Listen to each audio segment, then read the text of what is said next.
एक ऐसी कहानी जहां ब्लूज म्यूजिक सिर्फ सुर नहीं, एक शराब बन जाता है। जहां जंग से लौटे भाई सिर्फ अपने दर्द से नहीं, एक प्यासे पिशाच से भी लड़ते हैं। 1932 के मिसिसिपी में अंधेरा सिर्फ रात का नहीं, इंसानियत का भी है। और जब खौफ सिर्फ के का नहीं, एक इमॉर्टल वैम्पायर का हो, तो कौन बचेगा और किसकी रूह रहेगी जिंदा? Welcome to the world of sinners. Sinners 2025 में आई एक अमेरिकन हॉरर फिल्म है जिसे डायरेक्ट किया था रायन कुगलर ने। इन्हें हम ब्लैक पैंथर और क्रीड जैसी फिल्मों के लिए जानते हैं। सिनर्स के मेन लीड हैं माइकल बी जॉर्डन, जो मूवी में डबल रोल निभा रहे हैं।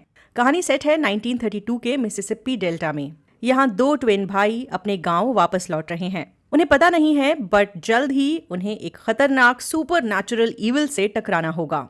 एलाइजा मोर, जिसे स्मोक कहते हैं, और अलायस मोर, जिसे स्टैक कहते हैं, आइडेंटिकल ट्विन भाई हैं। दोनों वर्ल्ड वॉर 1 के वेटरन्स हैं और जंग का दर्द अपने साथ लेकर चलते हैं। वो वॉर के बाद शिकागो में गैंगस्टर बन गए थे। अब 1932 में अपनी पुरानी जिंदगी पीछे छोड़कर वापस अपने होम टाउन कार्ल्सडेल लौट रहे हैं।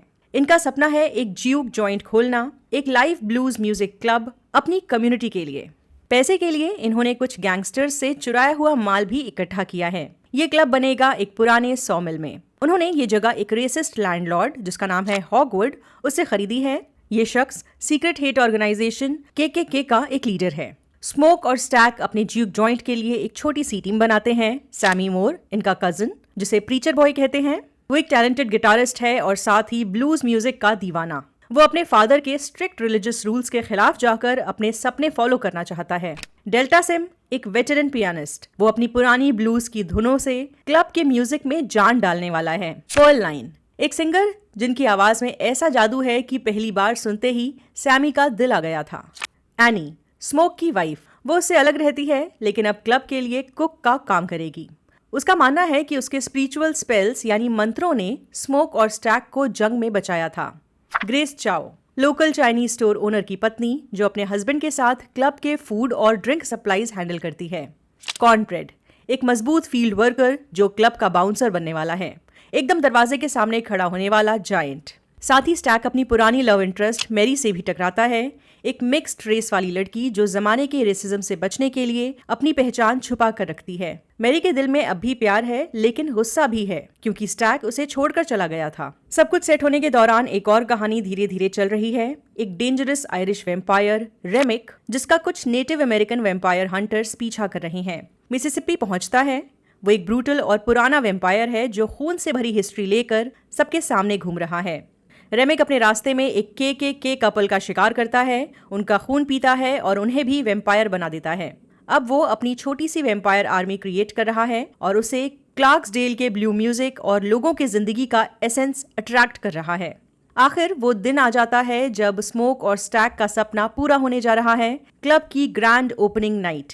यहाँ आसपास रहने वाले सभी लोग एक्साइटेड हैं। म्यूजिक की आवाज दूर दूर तक जा रही है। 1930s के जमाने में ब्लैक कम्युनिटी के लोगों के लिए ऐसी जगह एक ब्लेसिंग होती थी जहां वो आज़ादी से म्यूजिक एंजॉय कर सकें, डांस कर सकें और दुनिया के दुख कुछ देर के लिए भूल सकें। क्लब में लाइट्स चमक रही हैं, लोग खुश हैं।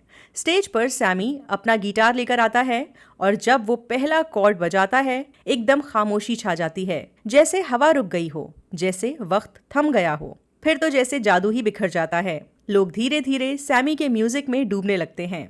पर्ल लाइन अपनी सोलफुल आवाज में गाती है, डेल्टा स्लिम पियानो बजाते हैं, स्मोक और स्टैक एक कोने में खड़े होकर अपना सपना जिंदा होते हुए देख रहे हैं। उनके चेहरे पर एक हल्की सी मुस्कान है, बहुत अरसे के बाद। लेकिन जैसे जैसे रात गहरी होती है, एक अजीब सा अंधेरा क्लब के आसपास घिरने लगता है।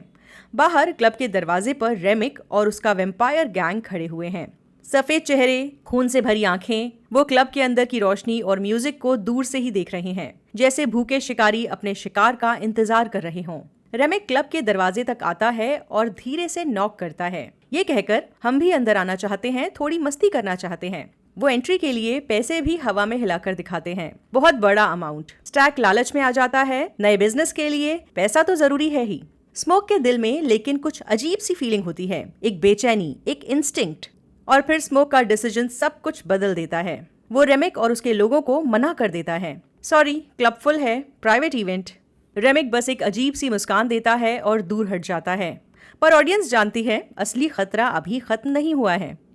जैसे जैसे रात और गहरी होती जाती है, रेमिक और उसका गैंग क्लब के आसपास ही घूमते रहते हैं, अंधेरे में चुपके चुपके। उनकी खून से भरी आंखें अंदर के जिंदा लोगों को ताड़ रही हैं। सब लोग सैमी के म्यूजिक में खो जाते हैं, डांस हो रहा है, खुशी का माहौल है। किसी को अंदाजा नहीं है कि बाहर मौत की हवा बह रही है। तभी मैरी, स्टैक की पुरानी मोहब्बत, थोड़ी कॉशियस होती है। वो स्टैक से कहती है, अगर हम उन लोगों को अलाउ करते तो क्लब के लिए पैसा मिल जाता।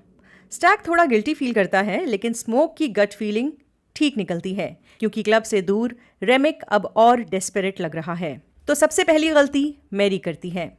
वो चुपके से क्लब के बाहर जाती है, सोचती है उन अजीब लोगों से इंडिविजुअली डील करेगी। लेकिन जैसे ही वो बाहर निकलती है, रेमिक उसे पकड़ लेता है। एक सेकंड में सब बदल जाता है। रेमिक अपने शार्प फैंग्स यानी नुकीले दांत मैरी के गले पे लगा देता है। मैरी एक दर्द भरी चीख मारती है, लेकिन क्लब के अंदर म्यूजिक के शोर में कोई सुन नहीं पाता। मैरी अब वेम्पायर बन चुकी है। कुछ देर बाद मैरी वापस क्लब के अंदर आती है, लेकिन अब वो पहले वाली मैरी नहीं है। उसका चेहरा सफेद, आंखें लाल, अलग सी चमक रही हैं। स्टैक खुश होता है उसे देखकर, समझता है सब ठीक है। मैरी हल्की सी स्माइल करती है और कहती है, बस थोड़ा हवा लेने गई थी। लेकिन सब कुछ बदलने वाला है। मैरी अब एक मॉन्स्टर है और क्लब के अंदर डेंजर ऑफिशियली एंटर कर चुका है। जब तक क्लब के अंदर सब म्यूजिक में डूबे हुए थे, बाहर का अंधेरा और गहरा हो गया था। रेमिक का पुराना वेम्पायर गैंग अब क्लब के आसपास घूम रहा है और अब उनकी पेशेंस खत्म होने लगती है। अचानक क्लब की एक छोटी सी खिड़की के पास एक जोर का क्रैश होता है। वेम्पायर्स ने एक वीक स्पॉट ढूंढ लिया था। अब बिना इनवाइट के फिजिकल फोर्स से वो क्लब में घुसने की कोशिश कर रहे हैं। क्लब के अंदर अफरा तफरी मच जाती है। लोग चिल्लाते हैं, टेबल्स उलट जाते हैं, ग्लासेस टूट जाते हैं। कॉर्नब्रेड, जो क्लब का बाउंसर है, फौरन डोर की तरफ दौड़ता है, लेकिन रेमिक के एक मिनियन वेम्पायर ने उसे पकड़ लिया है। कॉर्नब्रेड लड़ता है, लेकिन वेम्पायर की स्ट्रेंथ का कोई मुकाबला नहीं। उसको एक ही झटके में गिरा दिया जाता है और वो भी वेम्पायर बनने के रास्ते पर चल चुका है। इन सब केओस के बीच स्टैक, जो अब तक अनकॉन्शियस था, धीरे धीरे होश में आता है, लेकिन वो स्टैक नहीं रहा। मैरी की तरह स्टैक भी अब एक वेम्पायर बन चुका है। स्मोक अपने ट्विन भाई को उठते हुए देखता है, लेकिन स्टैक की आंखों में अब सिर्फ भूख है। वो अपने ही भाई को अटैक करता है, बिना किसी झिझक के। डेल्टा स्लिम, जो अपने पियानो के पीछे छुपने की कोशिश करता है, एक वेम्पायर का शिकार बन जाता है। ग्रेस अपनी बेटी को बचाने के चक्कर में वेम्पायर्स को इनवाइट कर बैठती है और खुद भी मारी जाती है। एनी यानी स्मोक की वाइफ बहुत हिम्मत से लड़ती है, गार्लिक स्प्रे और मंत्रों का इस्तेमाल करती है, पर आखिर में रेमिक के हाथों शहीद हो जाती है। सैमी, जो सिर्फ अपने गिटार के साथ है, रेमिक से टकरा जाता है, अपना गिटार उठाकर रेमिक के सर पर तोड़ देता है। एकदम हीरोइक मोमेंट। म्यूजिक लिटरली एक हथियार बन जाता है। रेमिक थोड़ा हिलता है, पर ज्यादा डैमेज नहीं होता। फिर भी ये मूवमेंट सबको थोड़े टाइम के लिए मौका देता है भागने का। सैमी, जो सिर्फ अपने गिटार के साथ है, रेमिक से टकरा जाता है। अब सिर्फ कुछ लोग बचे हैं। स्मोक, जो बुरी तरह से जख्मी है, सैमी, जो इमोशनली बिखर चुका है, पर्ललाइन, जख्मी है मगर जिंदा है। बाहर की तरफ ये तीनों भागते हैं, लेकिन रेमिक और स्टैक का एनकाउंटर उनका इंतजार कर रहा है। फाइनल बैटल बस शुरू होने वाली है। क्लब से पीछे भागते हुए स्मोक, सैमी और पर्ललाइन बाहर निकलते हैं, लेकिन बाहर अंधेरे में रेमिक और स्टैक दोनों पहले से रेडी नजर आते हैं। एक तरफ रेमिक, मास्टरमाइंड वेम्पायर, दूसरी तरफ स्टैक, स्मोक का अपना खून। वो अब एक राक्षस बन चुका है। स्मोक का सामना अपने ट्विन भाई स्टैक से होता है। स्टैक अब एक वेम्पायर पूरी रेज में है। स्मोक आंखों में आंसू लेकर अपने भाई से कहता है, भाई रुक जाओ, तुम अब भी वापस आ सकते हो। लेकिन स्टैक कुछ नहीं सुनता। वो एक वाइल्ड बीस्ट की तरह स्मोक पर झपट पड़ता है। दोनों भाई लड़ते हैं। इमोशनल और ब्रूटल फाइट होती है। स्मोक के पास एक टूटा हुआ वुडन स्टेक होता है, जिसे वो बस एक बार इस्तेमाल कर सकता है। स्टैक अटैक करता है और उस मोमेंट पे स्मोक अपना पूरा जोर लगाकर स्टैक को पीछे ढकेल देता है। वहीं दूसरी तरफ सैमी रेमिक से लड़ रहा होता है। रेमिक टॉन्ट करता है, तुम इंसान क्या कर लोगे, हम कभी मरते नहीं। लेकिन सैमी अपने टूटे हुए गिटार के एक टुकड़े को पकड़कर रेमिक की तरफ दौड़ता है। एकदम एक सरप्राइज अटैक। सैमी रेमिक के चेस्ट के पास मारने की कोशिश करता है। रेमिक थोड़ा हिलता है, बट ज्यादा हर्ट नहीं होता। अभी तक तो बॉस वही लग रहा है। इसी बीच स्मोक अब हिम्मत इकट्ठा करके अपने स्टेक के साथ रेमिक के पीछे से आता है। एक चीख के साथ स्मोक डायरेक्टली रेमिक के दिल में वुडन स्टेक घुसा देता है। रेमिक की आंखें शॉक में फैल जाती हैं। उसकी बॉडी जलना शुरू हो जाती है, जैसे अंदर से आग लग गई हो। रेमिक चीखता है जैसे कोई उसे टॉर्चर कर रहा हो और आखिर में एक ब्लास्ट के साथ भस्म हो जाता है। रेमिक के मरने के बाद उसके सारे टर्न्ड वैम्पायर्स भी जलने लगते हैं। स्टैग भी अपने वैम्पायर फॉर्म में राख बनने लगता है। कॉर्नब्रेड, बो और दूसरे सब वैम्पायर्स भी एक एक करके मिट जाते हैं।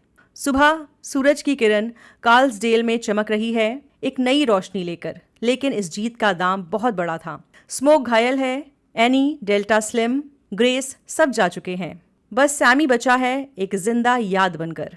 60 साल गुजर चुके हैं। सीन शिफ्ट होता है 1992 के शिकागो, जैज और ब्लूज का शहर।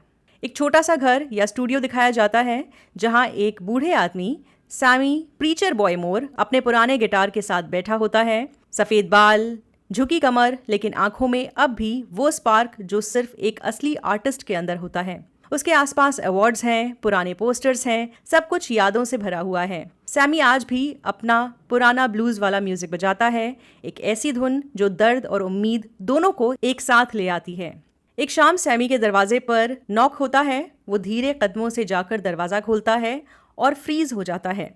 दरवाजे के सामने स्टैक और मैरी खड़े होते हैं, बिल्कुल वैसे जैसे 60 साल पहले दिखे थे। सैमी शॉक में है, उसे यकीन नहीं हो रहा।